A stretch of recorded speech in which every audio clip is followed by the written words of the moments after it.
doctor Rogelio Jiménez es investigador del Instituto de Ciencias Sociales y Humanidades de la UAP.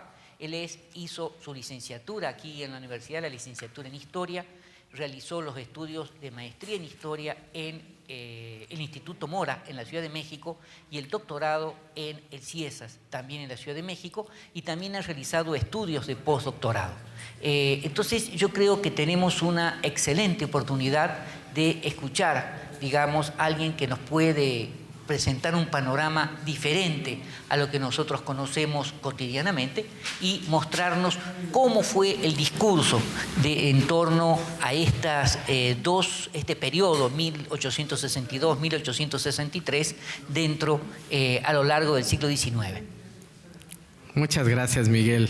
Agradezco mucho la invitación que me hiciste para participar en el evento y agradezco mucho la presencia de ustedes. La intención de este trabajo que hoy les quiero presentar es mostrarles, como bien lo mencionó el doctor Cuenya, la visión que se construyó desde la literatura, sobre todo después de la caída del imperio, acerca de hechos muy significativos de lo que, por ejemplo, Miguel Galindo y Galindo ha llamado la Gran Década Nacional y otros autores han llamado la Segunda Guerra de Independencia de México, que era un momento clave para la definición de los mexicanos o de las élites políticas mexicanas de la segunda mitad del siglo XIX, en virtud de que, bueno, al fin y al cabo era necesario darle sentido a lo que había pasado en este periodo de la intervención francesa y el establecimiento del imperio. Y vamos a encontrar que hay diferentes manifestaciones, o sea, de hecho, desde prácticamente a la par de que se estaban dando las batallas, se estaba dando la llegada del ejército francés y el proceso de ocupación de diferentes lugares por parte de ellos, se empezaron a escribir numerosos artículos que trataban de demostrar qué era lo que estaba pasando y sobre todo de ensalzar el patriotismo mexicano. Hay que recordar que mucha de esta literatura del siglo XIX, sobre todo la que está muy vinculada con la Gran Década Nacional, como les mencionaba hace un rato, está vinculada con un imaginario que tenía muy cercano la derrota norteamericana del 47 la invasión norteamericana del 47, y en donde era necesario volver a mostrar que los mexicanos podían y que habían sobrevivido a este asunto. Como les mencionaba, en este primer momento de establecimiento de los momentos claves posteriores a la intervención francesa, se empezó a publicar en la Ciudad de México una serie de artículos en un periódico llamado La Orquesta. Y esta serie de artículos que fueron publicados en este periódico después van a ser compilados por Carlos R. Casarín, que era el que fundó este periódico en primera instancia, y por un personaje que es muy conocido, Constantino Escalante, por ser caricaturista. Los van a conjuntar y van a crear una obra que se llamó Las Glorias Nacionales, álbum de la guerra. Este proyecto buscaba convocar, y así lo decían los autores en el prólogo, la unidad nacional para defender al país. Ellos sabían que, primero México había pasado, estaba muy reciente la guerra de reforma, estaba muy reciente la situación grave que se había generado porque al fin y al cabo el país se había partido en dos bandos, y entonces era necesario que ante la agresión extranjera hubiera algún tipo de unidad, y esa unidad era necesaria para evitar que pasara lo que en el 47. Este texto de las Glorias Nacionales va a estar conformado por 11 artículos que también tenían litografías. De hecho, esta que están viendo ahorita es una de las litografías que se van a publicar en esta obra y que trata justamente de la batalla del 5 de mayo. Las litografías, de hecho, fueron realizadas por Constantino Escalante.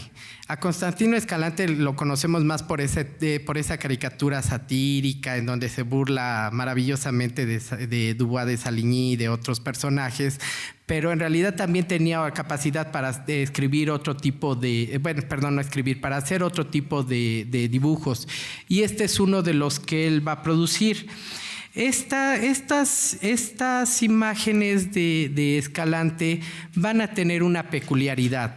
Va a buscar, de hecho hay una peculiaridad en este texto de las Glorias Nacionales.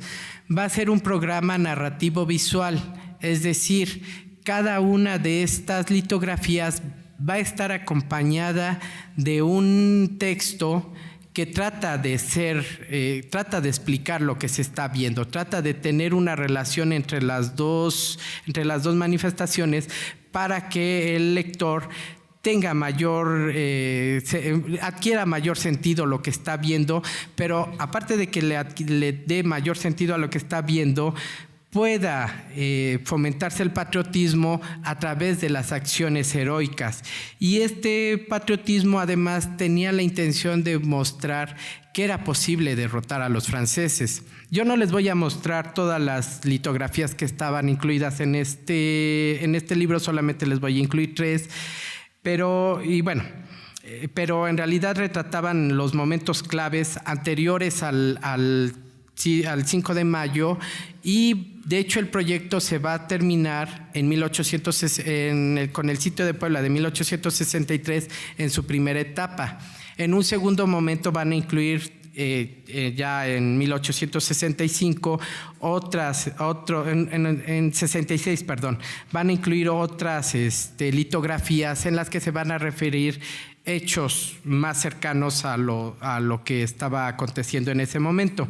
Entonces, por ejemplo, de los nueve tanto litografías como textos que se van a crear, se van a publicar, está la de las cumbres de Aculcingo, está la de la batalla de Barranca Seca, está la que se dio en la acción, lo que llamaron la acción de Cruz Blanca. Va a haber, para la batalla del 5 de mayo, van a hacer 3 litografías y 3 textos alusivos al hecho, entre los cuales se va a dedicar una, sobre todo, al general Ignacio Zaragoza. Y sobre todo la van a dedicar porque, al fin y al cabo, en el periodo en el que están publicando las Glorias Nacionales es cuando Zaragoza fallece. Entonces, para estos hombres es una tragedia que hubiera fallecido Zaragoza, porque era el personaje en el que ellos creían que podría haber sostenido la guerra. Y también hay otros momentos menores, como una acción entre soldados franceses y soldados mexicanos, en las que se trata de ver cómo se puede, y que se retrata la captura de un oficial francés. Entonces, para mostrar que sí era factible poder competir con los franceses. Los textos fueron escritos por autores como Florencio M. del Castillo, el primero, el segundo y el cuarto. Otros los redactó el mismo creador del periódico La Orquesta, Carlos R. Casarín, y otros fueron escritos por autores como Pantaleón Tobar, Joaquín M. Alcalde y Antonio Carreón.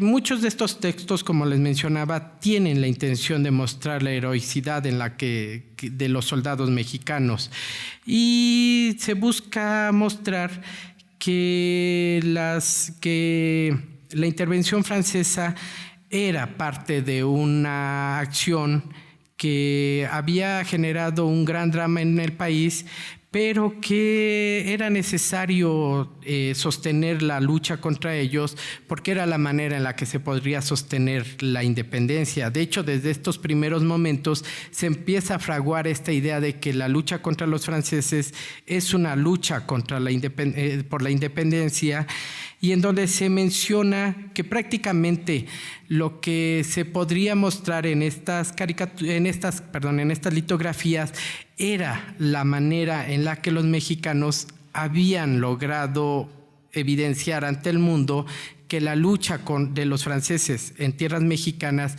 no estaba justificada. Entonces, y bueno, ese era en un primer momento, mostrar una imagen hacia el exterior, pero también una imagen hacia el interior, en donde se le mostrara a todos los que se acercaran a este periódico que se podía incentivar un sentimiento nacionalista, un sentimiento patriótico que permitiera la unidad entre los mexicanos. De estos 3 artículos que les mencionaba que fueron escritos para el 5 de mayo, 2 fueron obra de Florencio M. del Castillo y el tercero lo escribió Pantaleón Tovar. Y aquí hay algo muy interesante. Lo que del Castillo buscaba establecer con su narración era mostrar por qué el 5 de mayo debía considerarse un día de gloria nacional. No era un evento menor, era el momento en el que los mexicanos habían dado una lección a Europa. Evidentemente recuerden que son hombres que están viviendo la intervención, entonces tienen que incentivar mucho esta idea de que la agresión que estaban sufriendo, que sufría México, no tenía justificación y que en realidad lo que se tenía que mostrar como última instancia era la injusticia y la sinrazón que movía a los franceses para atacar a los mexicanos.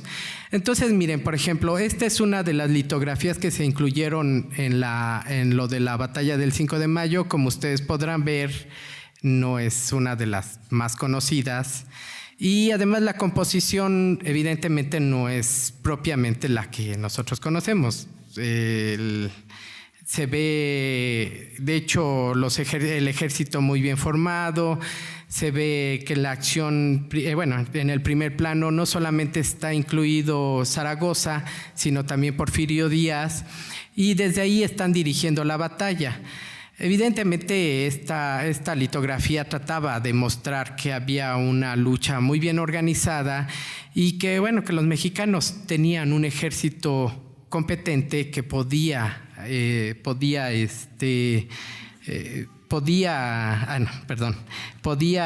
enfrentar a los franceses. Esta es más conocida, esta litografía. Y esta litografía, de hecho, es muy interesante si la contrastamos con lo que dice el texto, porque el texto busca enfatizar justamente este nacionalismo y decir, miren, la referencia del texto dice, cuando los soldados mexicanos de pronto llegaron los suavos prácticamente hasta el punto en donde estaba la entrada, estaba el cañón, al artillero mexicano no le dio tiempo para meterlo. Entonces lo que hizo para tratar de salvar el momento es utilizar la bala y con eso eliminar al soldado que lo estaba atacando. Evidentemente, una imagen como esta, en un contexto como el del 62, tendría que tener un impacto muy grande, porque era mostrar que en verdad los mexicanos estaban peleando hasta con las uñas para defender el territorio nacional y que se podía derrotar a los soldados, digamos, más famosos del ejército francés. De hecho, es muy recurrente en este tipo de litografías mostrar que son los soldados, los suavos, los que están, son los derrotados. Y, por ejemplo, este es un hecho que es muy interesante, porque la Gran Década Nacional y algunos otros escritos posteriores trataron de enfatizar la acción de Barranca Seca. Si ahorita nosotros, al recordar la intervención francesa, nos preguntan qué es la acción de Barranca Seca, pues no tenemos mayor referencia de la acción de Barranca Seca, porque en realidad fue una acción menor. Tampoco es que haya sido una batalla ni un momento clave de la lucha contra los franceses, pero para ellos era muy importante por un hecho. Si ustedes notan, en Barranca Seca lo que se está disputando es la bandera republicana. Entonces, lo que cuentan los relatos de la época es de que en realidad se dio eso. un momento en el que era un grupo reducido de mexicanos que llevaban una bandera y que fueron prácticamente copados por los soldados franceses y que estos mexicanos prácticamente murieron en defensa de la bandera. Entonces, para un momento en el que era necesario incentivar el nacionalismo, mostrar que en verdad los mexicanos podían hacer este tipo de acciones heroicas, era muy importante y forma parte de este gran discurso nacionalista que se está generando inmediato a la guerra de intervención. Como les mencionaba, pues Barranca Seca prácticamente pasó ya como un evento más dentro de la guerra de intervención, pero en ese momento era muy importante, igual que lo fue la acción de Aculcingo, igual que lo fue también la batalla en el Cerro del Borrego, porque era necesario tratar de mostrar aquellos hechos en los que se había logrado algún tipo de victoria, aunque sea moral, ante los franceses. Y entonces hay algo que es también muy interesante por parte de todos estos autores que están escribiendo sobre la intervención de manera muy inmediata, es enfatizar, por eso les mencionaba que la primera litografía es muy importante, es enfatizar que los mexicanos, pese a no ser soldados instruidos, habían logrado sostener la guerra ante el primer ejército del mundo. Eso era muy importante para ellos, tratar de demostrar que después de todo era factible evitar que los franceses lograran tomar posesión del territorio nacional. Y de hecho también hay otro asunto que a ellos les interesó enfatizar, que el comportamiento de las tropas mexicanas siempre fue bastante cauta y siempre se mantuvo en los términos, digamos, de la caballerosidad de la guerra, que nunca se cometieron abusos contra los franceses. Esto era un elemento clave para ese momento porque se buscaba mostrar que los mexicanos no eran unos salvajes y que no se venía a pelear contra una horda de soldados que no tenían ni la menor idea de lo que estaban haciendo. Por eso es de que tanto énfasis, por ejemplo, en esta imagen, de mostrar un ejército muy bien constituido. Aunque bueno, los estudios recientes nos han mostrado que el ejército que peleó en el 5 de mayo estaba conformado más bien por una serie de elementos que se extrajeron de diferentes unidades, o sea, no era una unidad como tal, era una unidad que se formó con otros grupos de soldados, pero para el momento era importante mostrar eso y sobre todo mostrar que México era una nación civilizada. El orden que se muestra en esta litografía va muy vinculada con la idea de que no se estaba peleando, como se los mencionaba, con un pueblo incivilizado. Era un pueblo ordenado y por lo mismo menos se justificaba la posibilidad de una invasión. Y bueno, claro, también para esto de incentivar el nacionalismo, los mexicanos nos pintamos solos. Empezaron a mencionar acerca de que, bueno, se derrotó a aquellos que pelearon en Solferino y en Magenta y en Sebastopol, y es este ejército tan bueno que no nos pudo derrotar. En este mismo ya vi que cometí un error, no incluí la última litografía que quería incluir, que era la del sitio de 1863, pero esa es, digamos, con la que se cierra la primera etapa de las glorias nacionales y es muy interesante esa litografía, porque lo que buscan enfatizar, sobre todo Antonio Carreón, que fue el encargado de describir la acción del 26 de marzo, que es justamente cuando toman el fuerte de San Javier, es cómo fue que un ejército muy bien organizado tuvo problemas para lograr tomar uno de los fuertes, digamos el fuerte más importante en el que estaba construido todo el cerco de la ciudad, pero era mostrar esto, mostrar que era sumamente importante el papel que habían tenido los mexicanos, pero también se empieza a incentivar la idea de los héroes que van a ganar, que van a ganar fama en ese momento. Claro, fueron héroes del momento. Si yo les menciono Onofre Pérez Pinzón, ¿les suena?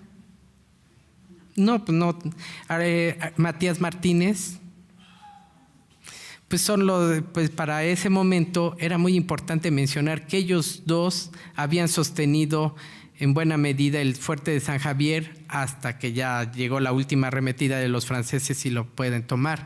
Pero el hecho de enfatizar o poner este tipo de nombres era mostrar que la guerra no era solamente en ejércitos que no tienen cara. Había héroes, había personajes importantes y esos personajes importantes había que ponerlos como un elemento clave para decir, bueno, miren, es un momento de identificación. El héroe anónimo es más difícil que pueda tener cercanía con el que está leyendo al héroe que tiene nombre y que nosotros sabemos en qué momento ese héroe participó, en qué momento de la batalla y a partir de qué galardones goza, puede ascender al altar de la patria. Evidentemente, como ya se los mencioné, para nosotros estos nombres ya no son tan significativos, pero para ese momento sí lo era. Era mostrar que había héroes, que se podía hacer. Y de hecho, por ejemplo, con esto que les estoy mencionando de la necesidad de incentivar el nacionalismo mexicano, aunque el fuerte de San Javier cayó y siguió el sitio en forma y en última instancia los franceses terminaron tomando la ciudad por las circunstancias que nosotros ya conocemos, para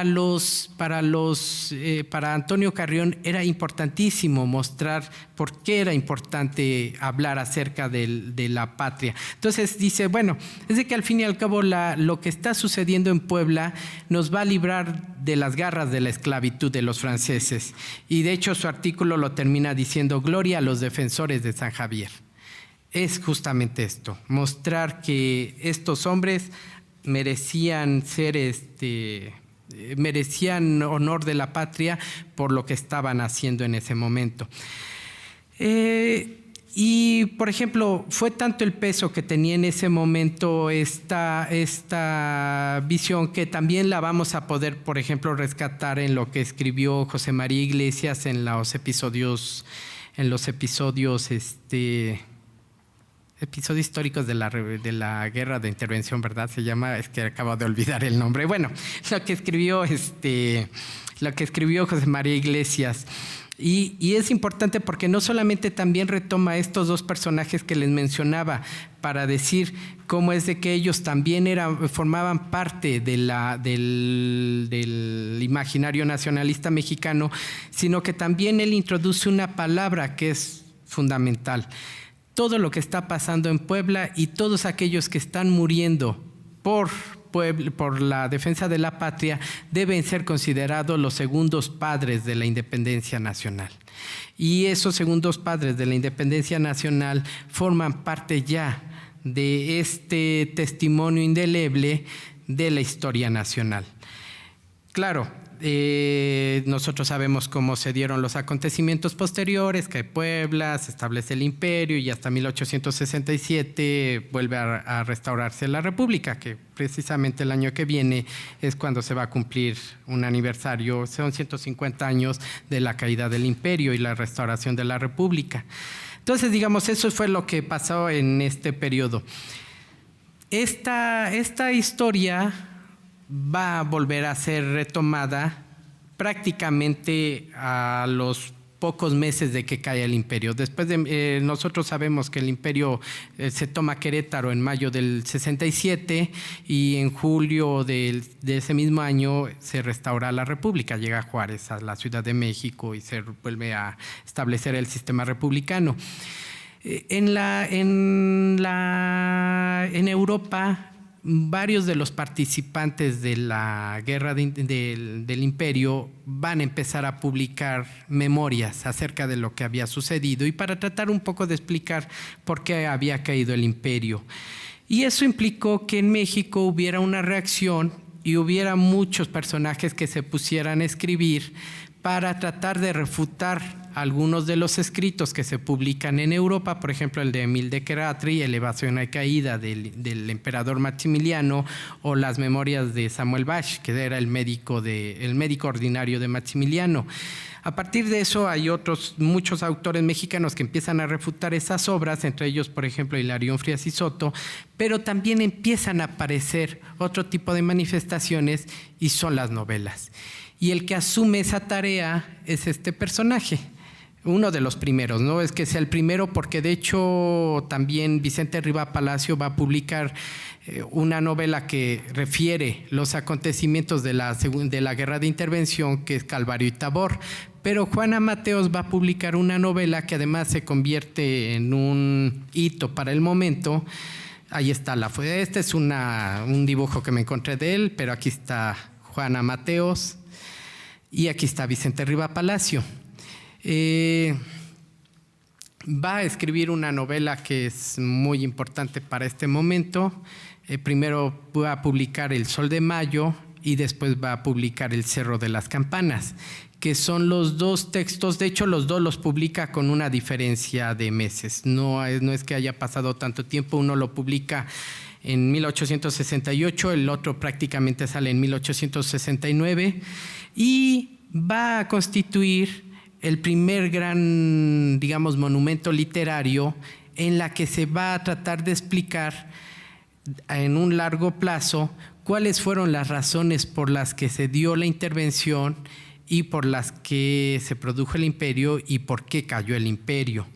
Entonces, esta novela de Juana Mateos se considera que forma parte del primer romanticismo mexicano. Y este primer romanticismo mexicano va a tratar de establecer un gran vínculo entre la historia y la literatura. Claro, en el siglo XIX los límites entre la historia y la literatura no estaban bien definidos. La historia y la literatura tenían marcos muy cercanos y no es gratuito, por ejemplo, que Mateos haya elegido la forma novelística para explicar lo que estaba sucediendo en ese momento.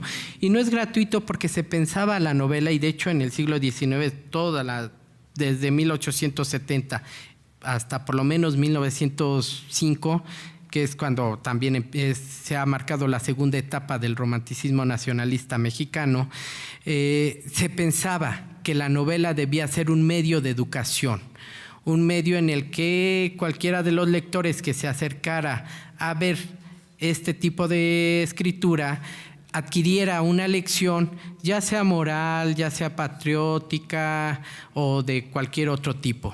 Entonces la novela va a tener ese gran sustento. Si ustedes en algún momento tienen la oportunidad de consultar un libro que se llama La misión del escritor, fue una compilación que hizo el Instituto de Investigaciones Bibliográficas, en donde recuperan escritos de autores de la desde 1840 hasta 1900, escritores mexicanos, entre los que sobresale, por ejemplo, Altamirano, pero no es el único. De hecho, hay escritos sobre González Bocanegra, no solo escribió el himno nacional, también reflexionó sobre literatura, y de la Rosa y otros más. Van a ver cómo todos ellos están convencidos de que primero es necesario incentivar la literatura como un medio de acercamiento, un medio de educación, para la población en general, pero también por otra razón. Era necesario que a través de la literatura se encontrara un modelo de identidad nacional. No es gratuito por eso que Altamirano haya insistido tanto en la necesidad de construir una literatura nacional con carácter castizo y que tuviera una serie de elementos que permitieran identificar a esa literatura como mexicana, que se separara de los modelos españoles que habían predominado durante mucho tiempo en el país y que se construyera esta gran literatura nacional. Y además, bueno, también hay que tener en cuenta que la novela era el género de literatura que era más cultivado en el siglo XIX. Nosotros lo podemos ver en Europa también. La novela histórica era una forma en la que se podía acceder a contar muchos elementos, sobre todo heroicos, y que algunos han dicho que, bueno, al fin y al cabo el romanticismo se sustentó en la novela histórica. Y bueno, la construcción de las naciones se sustentó en el romanticismo y el romanticismo a su vez en la novela histórica, porque lograba fusionar estos dos elementos, la literatura propia, pero también el hecho histórico. Entonces, como les mencionaba, era importante para estos hombres mostrar que la literatura, que debía construirse una literatura nacional y que ésta tuviera un carácter específico. En lo que se refiere, bueno, Juana Mateos escribió durante mucho tiempo con Vicente Riva Palacio. De hecho, esa relación que establecieron ellos dos fue muy redituable porque escribieron muchas obras de teatro y algunos libros en conjunto. Por ejemplo, ¿sí se ve? No, es de que no se ve la de arriba, ya vi que también ahí cometí un error. Se llama El Libro Rojo. Entonces, en El Libro Rojo van a colaborar ellos, y bueno, hay más colaboraciones en las que ellos están insertos. De hecho, Juana Mateos fue un escritor muy prolífico, un escritor que tampoco ha sido muy estudiado. Y no ha sido muy estudiado, primero porque la historiografía mexicana tampoco es que ha estudiado a tantos de los hombres que escribieron en el siglo XIX, por lo mismo que eran demasiado prolíficos y mucha de su obra está desperdigada en periódicos y además la reconstrucción de la vida de los personajes también resulta muy difícil. Pero también hay una segunda razón y hay que reconocerlo, no era tan buen escritor. Si ustedes se acercan al Sol de Mayo o a El Cerro de las Campanas o a Sacerdote y Caudillo, que es la novela que dedica para hablar sobre la Guerra de Independencia, o La Majestad Caída, que es la última novela que va a escribir y en la que va a referir las razones por las que él cree que cayó Porfirio Díaz, vamos a ver que no es un escritor bueno, no es un Guillermo Prieto, no es Altamirano, no es ni el mismo Riva Palacio, pero era un autor muy prolífico y fue muy leído. Entonces, digamos que tiene eso. Hay que reconocer que no era muy bueno como escritor, pero que tiene una propuesta que además buscaba incentivar el nacionalismo en México. Y bueno, en El Sol de Mayo, que es el momento que me parece más importante, va a centrarse en dos acontecimientos. Primero, el 5 de mayo, explicar un poco cuáles fueron las razones por las que se produjo la intervención, pero se va a centrar en la descripción de la batalla del 5 de mayo y también en una relación sobre el sitio de 1863. Él lo dice en su prólogo. Él busca con su obra incentivar el patriotismo nacional, pero sobre todo mostrar que lo que pasó entre los inicios de la intervención hasta 1863 es el momento clave de la historia mexicana y es un momento que se puede convertir en una epopeya para la historia mexicana, contemporánea mexicana, por esa misma circunstancia.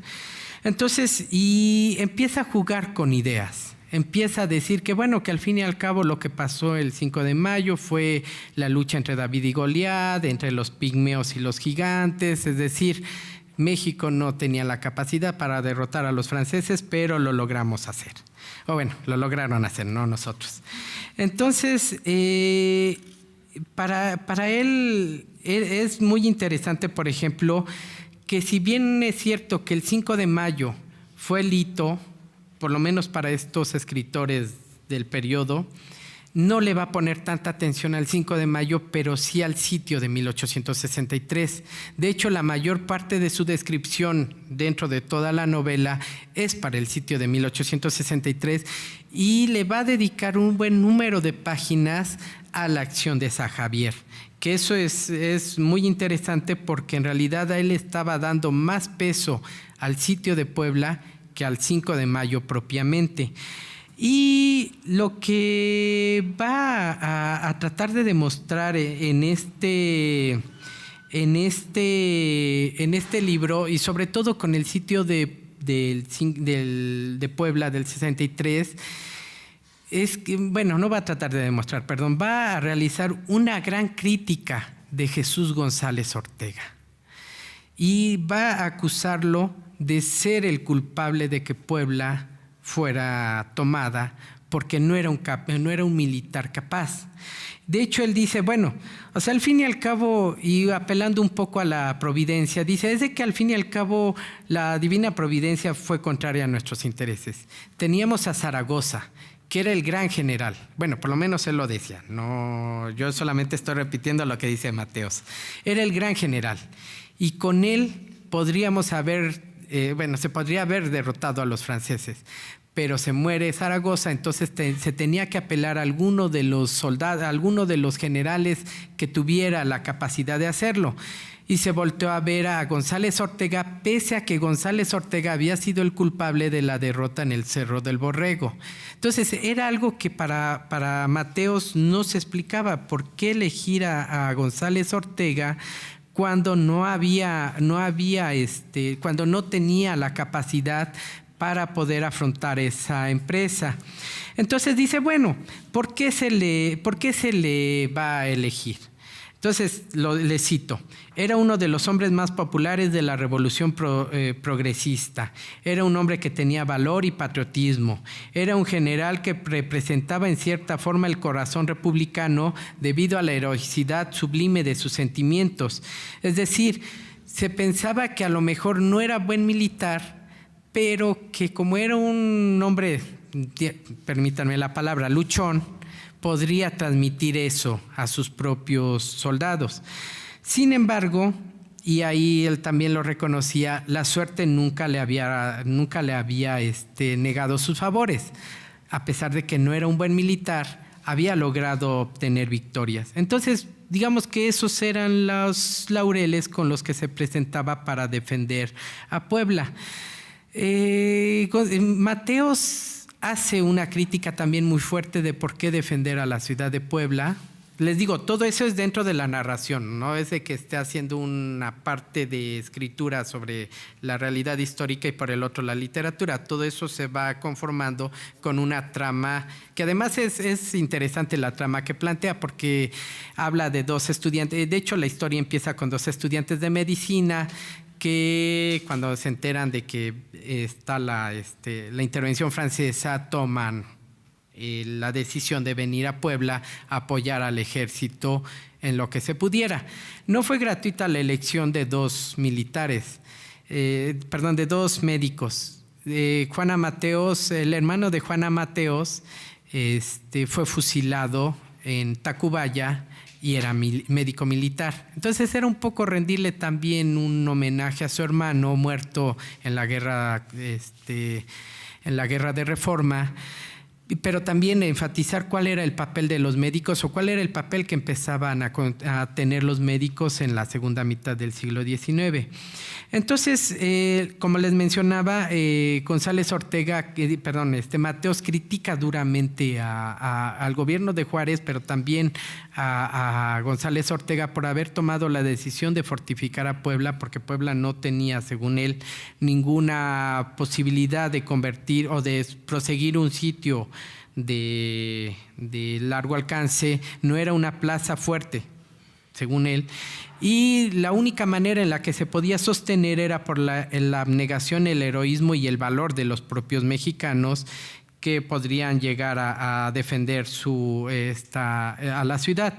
Entonces, como les mencionaba, hace una descripción muy amplia de lo que pasa en San Javier. De hecho, en algún momento llega a ser demasiado dramática la descripción porque habla acerca de quiénes se murieron y en qué momento llegaron los cuartos y cómo es que se fue tomando parte por parte del fuerte de San Javier, y termina haciendo una crítica ya final de González Ortega al decir que no tuvo la capacidad de hacer alguna estrategia, implementar alguna estrategia que le permitiera romper el sitio.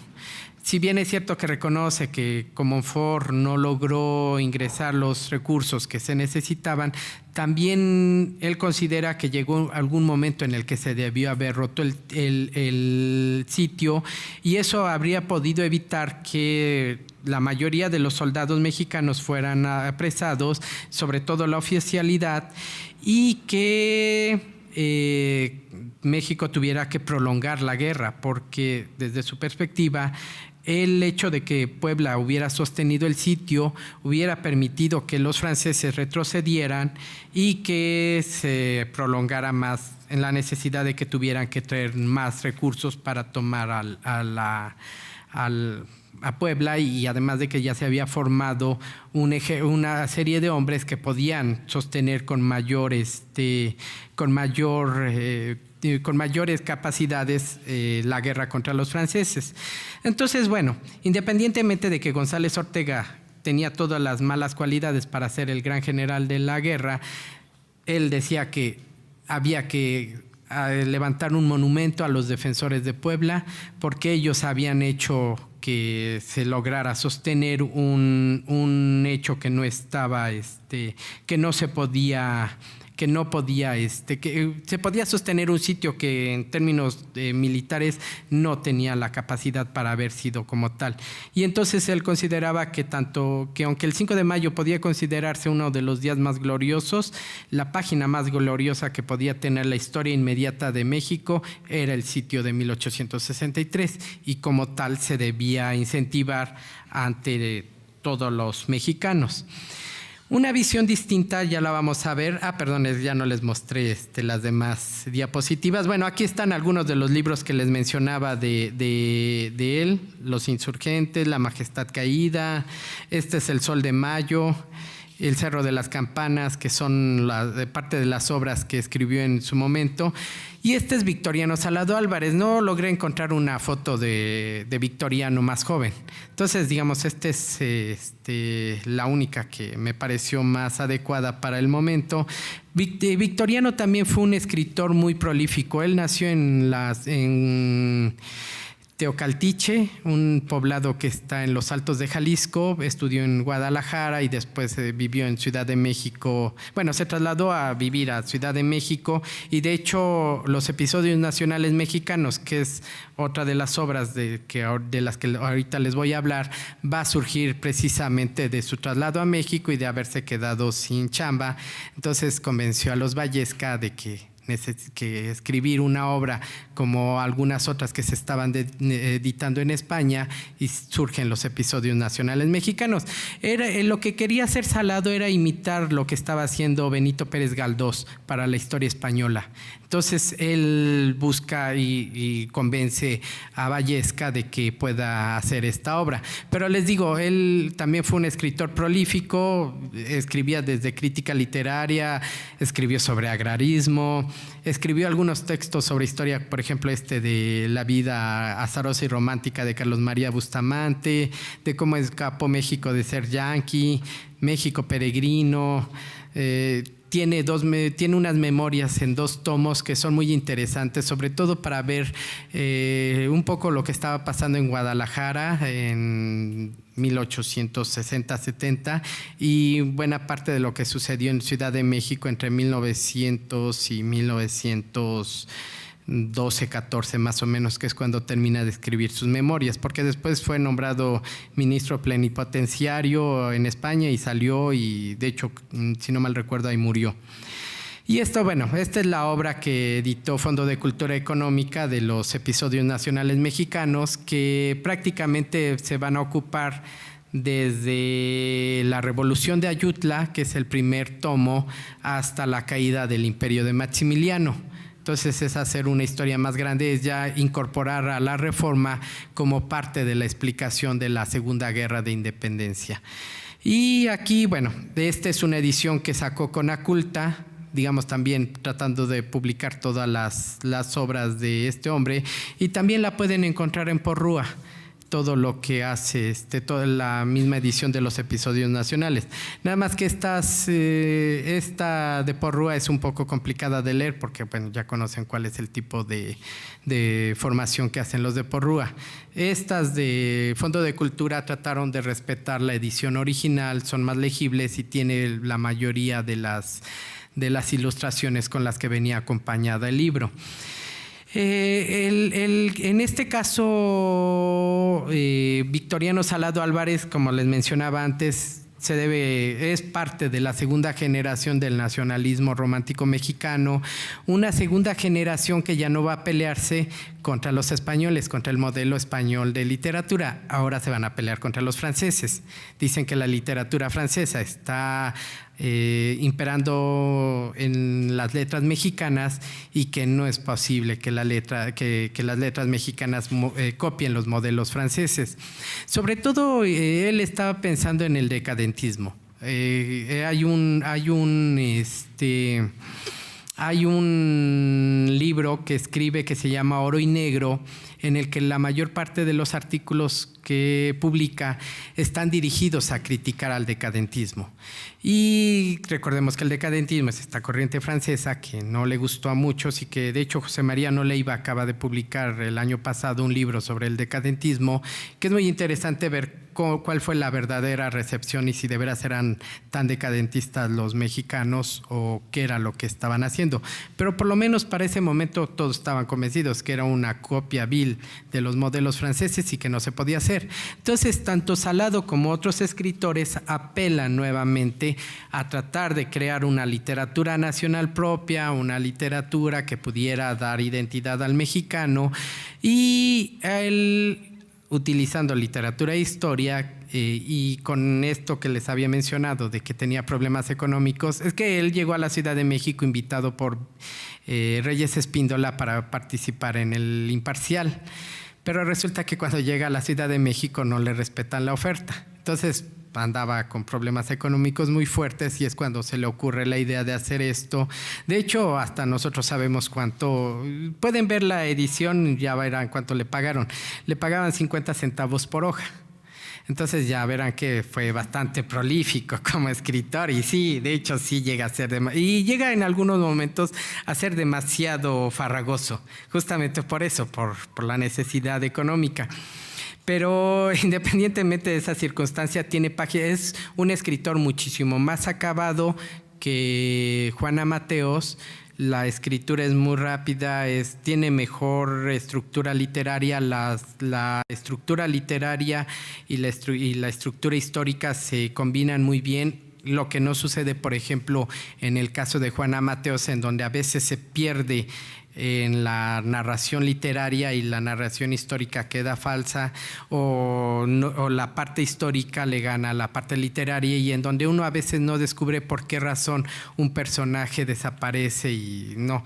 Digamos que esos errores que tuvo Juana Mateos en su momento no van a aparecer en el caso de Victoriano Salado Álvarez. De hecho, él trata de hacer que cada uno de los tomos tenga un personaje, que haya un personaje ficticio que sea el que lleve el orden de la narración y en donde van integrando los recursos históricos como parte de la narración literaria.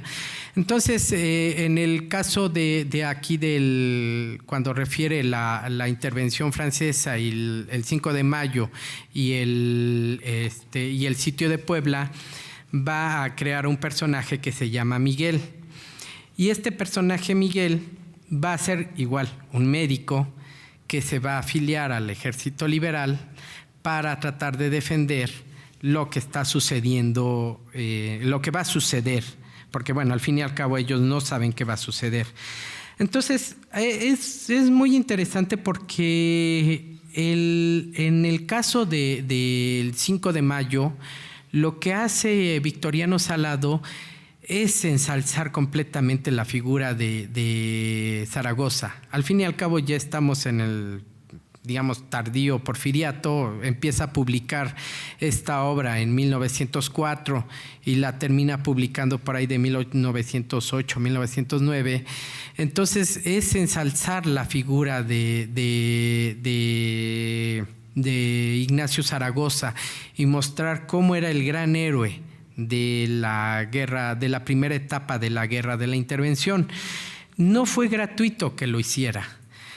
Hay una cosa que se me olvidó decirles desde el principio. Si bien es cierto que hay una vinculación muy clara entre historia y literatura, también hay una implicación muy importante entre la literatura y la política. La escritura del siglo XIX tiene fines políticos. No es una escritura que está ajena a lo que está aconteciendo en ese momento. Entonces, el hecho de que Ignacio Zaragoza sea ensalzado de la manera en la que lo presenta Victoriano Salado Álvarez, tiene un objetivo político que se está generando en ese momento. Ustedes deben saber que en 1903, Porfirio Díaz había pensado más o menos desde 1902 en que la sucesión presidencial para el 4 tendría que ser compartida. Estaba pensando entre el jefe del llamado Partido Científico, José Luis Limantur, y por el otro lado el famosísimo Bernardo Reyes, que era el gran gobernador, o bueno, había sido el gobernador de Nuevo León, que lo había impulsado muchísimo hacia la modernización y que además era en ese momento, debido a la invitación de Díaz, el secretario de Guerra y Marina. El plan de Díaz era tener al hombre que había logrado sanear al país y al hombre que había logrado la modernización del Estado juntos para que el país no se fuera al barranco. Pero resulta que los egos siempre son grandes y ni Limantur ni el otro querían compartir. Entonces empieza una guerra intensa entre reyistas y científicos que terminó con la caída de Reyes. Sacan a Reyes de la Secretaría de Guerra y lo regresan a Nuevo León. Y bueno, no es que haya ganado Limantur. Limantur era de la Ciudad de México, pero digamos que ya no gana la carrera presidencial. Entonces, esto fue una fricción muy fuerte que generó que muchos escritores afiliados a los científicos empezaran una campaña tremenda de desprestigio contra los militares, porque al fin y al cabo Bernardo Reyes era un militar. Y esta campaña antirreyista la podemos ver, por ejemplo, en Francisco Bulnes, cuando escribe Las grandes mentiras de nuestra historia. Es una crítica tremenda a los gobiernos militares, pero también la vamos a encontrar en este personaje. La idea de ensalzar a Ignacio Zaragoza era mostrar cuál era el buen militar y que ese buen militar no debía estar inmiscuido en la política. Bueno, no le alcanzó el tiempo a Zaragoza para meterse en la política. No sé en otra circunstancia qué hubiera pasado, pero seguramente hubiera sido el Porfirio Díaz, porque tenía todos los blasones para hacerlo. Pero lo que se le estaba mostrando en ese momento a los lectores era: miren lo que puede pasar. Por ejemplo, el texto de Bulnes era: miren lo que puede pasar cuando los militares toman el poder. Entonces, la gran etapa anárquica que plantean muchos de los escritores del finales del siglo XIX, bueno, más bien de principios del siglo XX, Bulnes, el mismo Justo Sierra, miren, la etapa anárquica está caracterizada por el predominio de los gobiernos militares. ¿Y quién es el principal personaje que caracterizaría el predominio de los gobiernos militares? Antonio López de Santa Anna. Ahí es cuando se crea, bueno, de hecho desde antes se empieza a crear esta imagen negativa de Santa Anna como el gran malo de la película. Pero esta idea de construir a Santa Anna como el malo de la película era para buscar vincularlo con lo que estaba sucediendo en el momento y mostrar que Bernardo Reyes podía convertirse en algún momento en el Santa Anna. Entonces era así como decirles: cuídense, esto nos puede pasar, y si no tenemos un personaje que siga por el camino que ha dado Porfirio Díaz, vamos a caer otra vez en la anarquía. Entonces, el 5 de mayo se va a convertir prácticamente, como se los mencionaba, en el ensalzamiento de la figura de Ignacio Zaragoza con esa intención política. Pero después va a ocupar el mismo Victoriano Salado el sitio del 63 para, igual que Mateos, criticar durísimo a González Ortega, también para decir que era un militar malísimo y que tampoco sabía por qué razón le habían encargado la defensa, pero para empezar a ensalzar a Porfirio Díaz.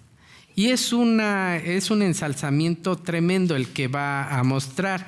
De hecho, por ejemplo, llega un momento en el que dice: si Díaz hubiera sido el general en jefe, los mexicanos habrían obtenido la victoria porque era un general calmado, tranquilo, suave y sereno en la toma de decisiones, pero en el campo de batalla no se reconocía, pues se transfiguraba por el demonio interior que le hacía comprender que en su actitud estribaba la suerte de mucha gente y quizás la de la plaza.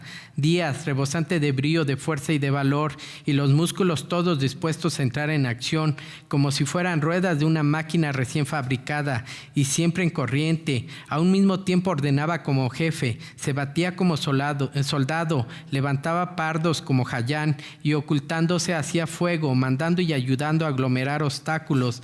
Parecía ser uno y múltiple, que tuviera el poder de desarrollar las energías de muchas existencias.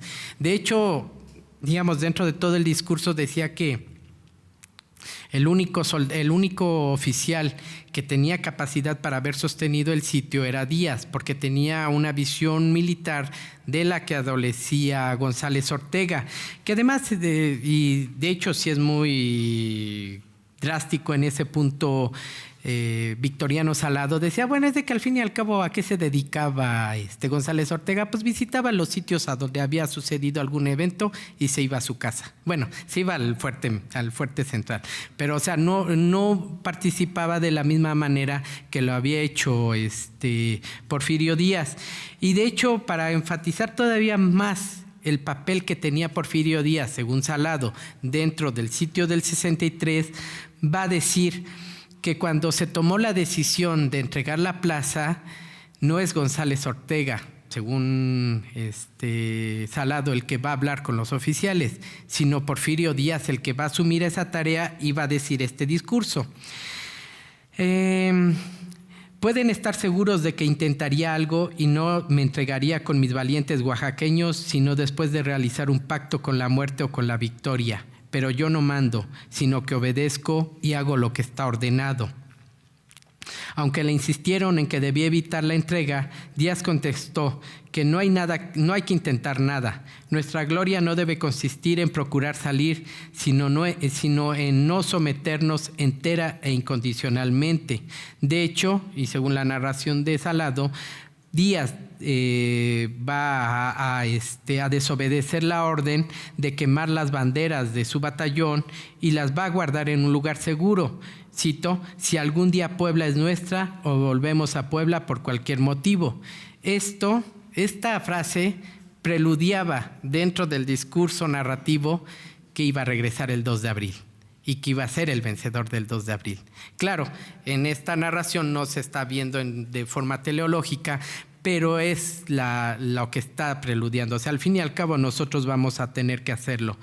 Y al final, también, igual que lo hizo Mateos, va a reconocer que los grandes vencedores de la guerra, bueno, que los grandes héroes de la guerra, aparte de Díaz, como ya se los mencioné, era ensalzar la figura de Díaz, habían sido los soldados.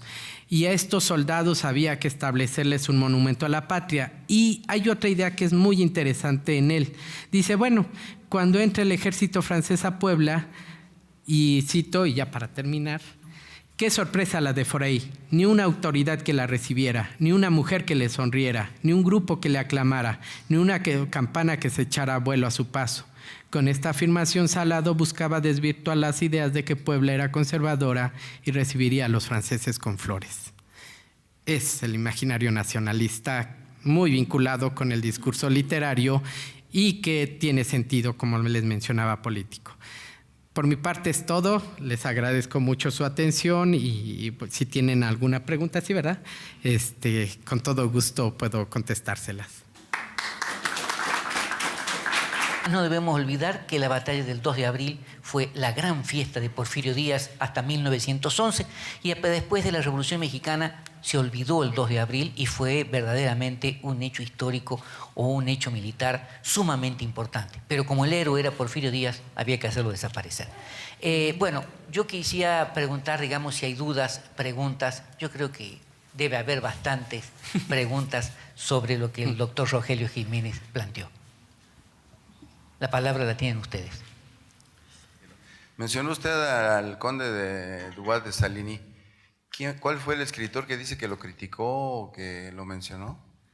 No, en la orquesta Constantino Escalante era un caricaturista maravilloso. Y Dubois de Saligny fue uno de sus blancos predilectos, justamente por su afición a la bebida. Entonces era muy recurrente, y digo, no solamente Escalante, hubo otros caricaturistas que también hicieron alusión a esta faceta del personaje, pero digamos que era este mofarse de este hombre que además también era, digamos, un diplomático bastante singular. Entonces esa es la intención de Escalante, mofarse de Saligny por su afición a la bebida. ¿Alguien más quiere hacer alguna pregunta?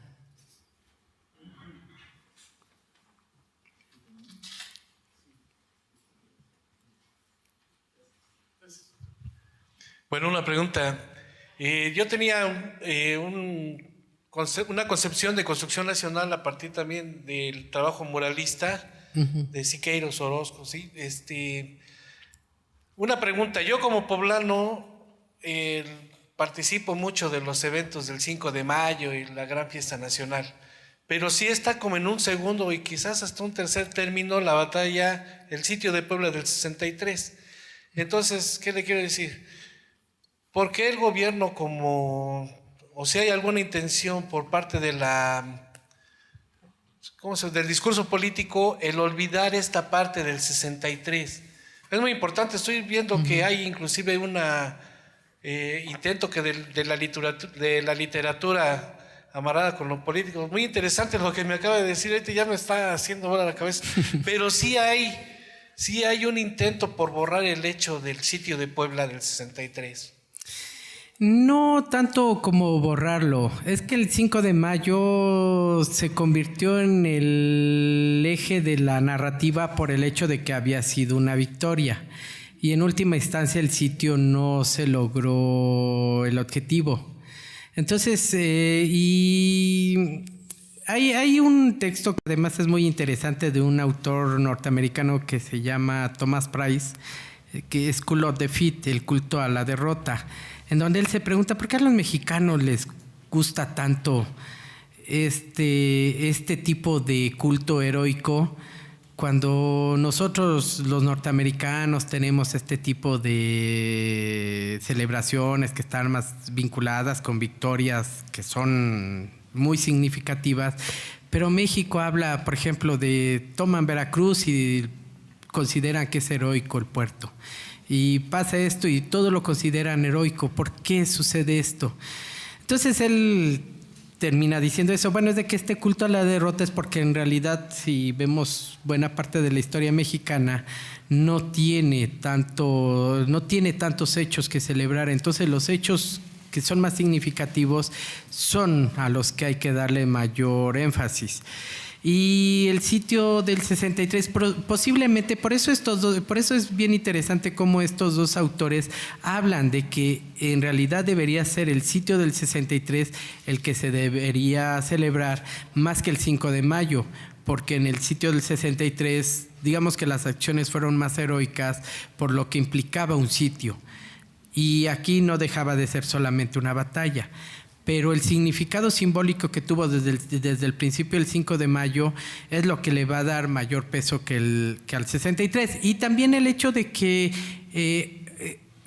el sitio de Puebla haya sido dirigido por González Ortega, que era el gran, bueno, en el 65 se va a convertir en el gran enemigo de Juárez.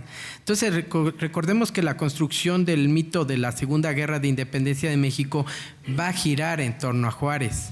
No se podía reconocer a González Ortega como alguien importante dentro de este mito. Entonces, era importante también quitar a González Ortega de esta gran vorágine nacionalista que se estaba generando. Y pues entre menos se le mencionara mejor. A González Ortega pues se le ocurrió, bueno, era el general en jefe del sitio. Por eso es de que también, por ejemplo, el sitio del Borrego tampoco es que es tan conocido, digo, el sitio del Borrego, la acción del Borrego tampoco es que sea tan conocida. Sin embargo, a Culcingo sí se le buscó dar mayor peso por una razón. Ahí participó Zaragoza.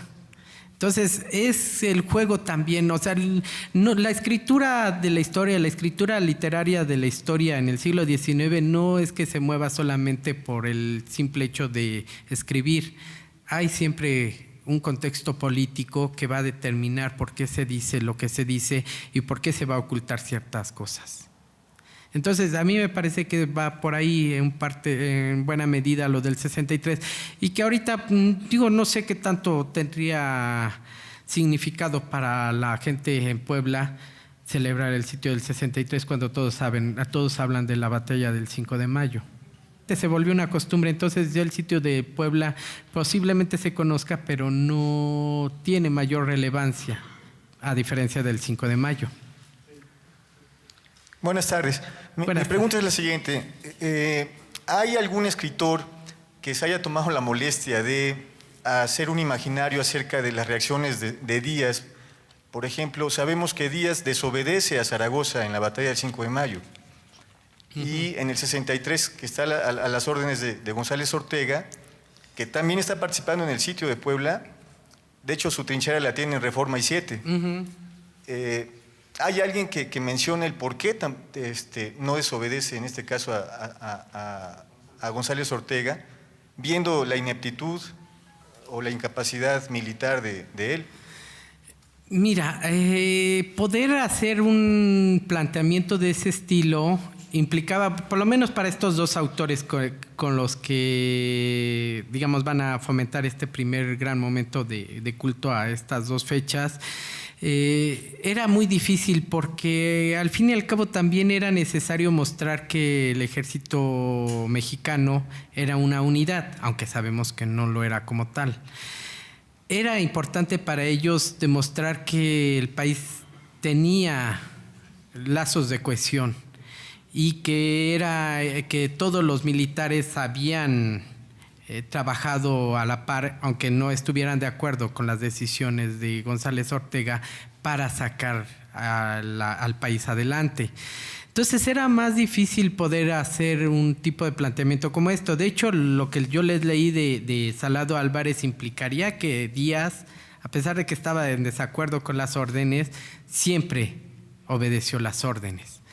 Y digamos que también era un poco este juego político de que tanto los militares tenían injerencia en las decisiones en políticas del país. Entonces era un terreno difícil también para ellos, cómo involucrar algunos elementos de crítica a lo que habían visto, sin también caer ellos en ser cuestionados por esa apuesta de decir, bueno, es de que sí tuvo que hacer esto, que lo podían hacer, pero era más complicado. Y algún otro autor más para acá no estaría seguro si habría alguno que hablara de este asunto. La verdad no podría decirlo ahora. Si la narrativa posterior habría alguien que lo dijera.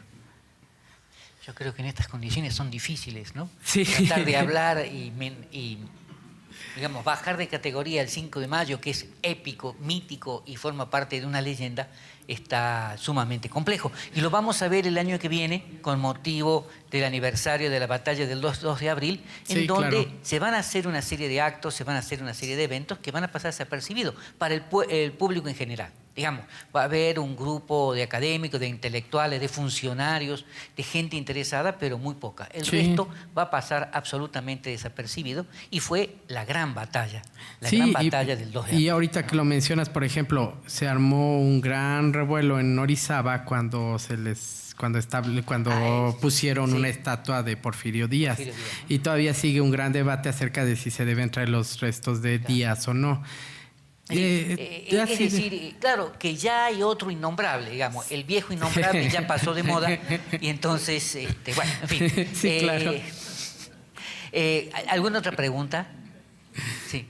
Yo he podido leer Juárez y Maximiliano Ajá. de Armando Fuentes Aguirre y bueno, ya casi lo termino y a mí me parece una imagen ahora totalmente conservadora.